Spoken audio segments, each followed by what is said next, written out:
गर्व से कहो हम हिंदू हैं। हम भी कहते हैं, हम गर्व से कहते हैं हम हिंदुस्तानी हैं। बस यही बोलिए ना, यही बोलिए, यही बोलिए।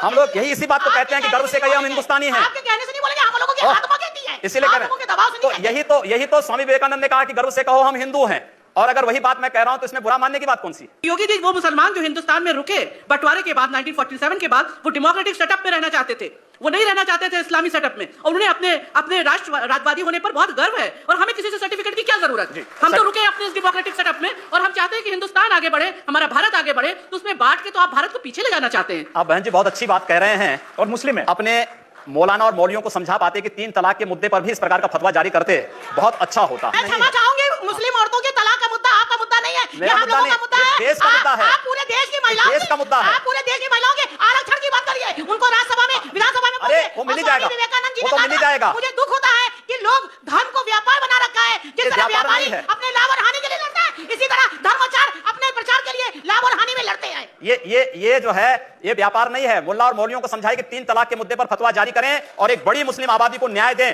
आप इस तरह के इश्यूज ना उठाइए मेहरबानी से। ये वो वक्त आ गया है कि आप देखें कि मुसलमान औरतों का क्या मुद्दा, मुसलमान खुद मर्द भी एजुकेशन में कितने पीछे हैं। ये बात उन दलों को समझानी चाहिए जो मुसलमानों को केवल आजादी के बाद वोट बैंक बना करके रख दिए हैं। योगी जी से मैं सहमत हूं कि आप जो सवाल इनको कह रही हैं ये उठाएं, मुसलमानों की गरीबी, गुर्बत, और इसकी बात वहां जो पार्टियां जो मुसलमानों को सदियों से, दशकों से वोट बैंक समझती है, वो पार्टियां भी वहां मुसलमानों के सिर्फ वोट बैंक समझती है, उनके विकास की बात कम करती है। चुनाव में रमजान के मौके पर, ईद के मौके पर टोपी लगाकर मुसलमानों के साथ तस्वीरें सख्ती के साथ उठाना चाहिए, बिना सोच, बिना लौंग लपेट के, बिना संकोच के। तो देश के हित में, देश की सुरक्षा के हित में है, आने वाली पीढ़ी के भविष्य के हित में हमें कदम उठाने में कोई संकोच नहीं करना चाहिए। तो योगी जी आप ये मानते हैं, आप थोड़ा गुस्से में हैं, तो मैं कोई गुस्सा नहीं हूं, मैं आपको बता रहा हूं। आप चूंकि मुझे कह रहे हैं, मुझे भय है कि आपको फिर पसीना ना हो जाए। बिल्कुल नहीं, मैं चाहता हूं आप गुस्सा करिए, पसीना नहीं आएगा मुझे, चिंता मत करिए।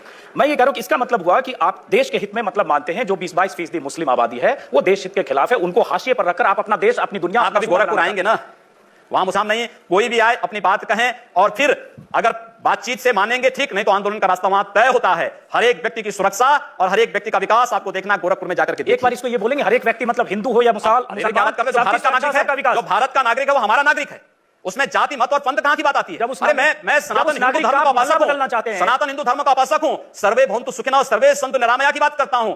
मैं किसी मत और मजहब का विरोधी नहीं, लेकिन जो भारत का विरोधी है मैं उसका विरोधी हूं सर। तो कोई भी हो मैं उसका विरोधी हूं।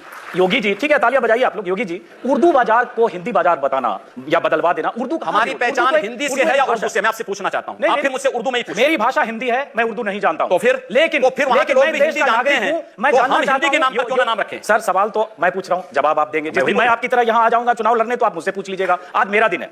तो मैं ये पूछ रहा हूं कि योगी आदित्यनाथ जब पश्चिमी उत्तर प्रदेश में जिस ढंग से चुनाव प्रचार में जा रहे हैं, या पूर्वी उत्तर प्रदेश में जिस ढंग से आप चुनाव प्रचार करते हैं, और जाहिर है वहां आपकी फैन फॉलोइंग भी काफी है, क्या आपके दायरे में, आपकी राजनीति में मुसलमानों के लिए कोई जगह नहीं है? क्यों नहीं है? क्यों नहीं है? शहनवाज हुसैन मेरे सबसे अच्छे मित्र हैं। अब डॉक्टर एपीजे अब्दुल कलाम को जब माननीय अटल बिहारी वाजपेयी जी ने राष्ट्रपति के लिए खड़ा किया था, सबसे पहला सांसद था जिन्होंने समर्थन किया था। भारत का मुसलमान का उद्घाटन करके आया हूं।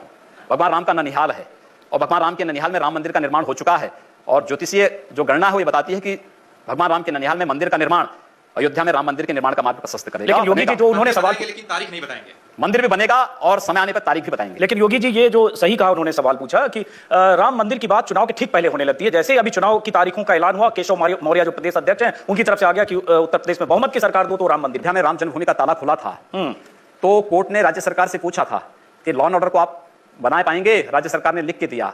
मैं श्रद्धांजलि दूंगा स्वर्गीय वीर बहादुर सिंह जी को, जिन्होंने उस समय राम मंदिर के इश्यू को लेकर के, और स्वर्गीय प्रधानमंत्री श्री राजीव गांधी जी को, जिन्होंने 89 में अयोध्या से कांग्रेस के चुनाव प्रचार का शुभारंभ किया था। और मैं धन्यवाद दूंगा राहुल गांधी को कि राहुल गांधी अपने पिता का अनुसरण करते तो संभवतः कांग्रेस की दुर्गति नहीं होती। सवाल वो नहीं है स्वामी जी, सवाल यह है जैसे आपने कहा कि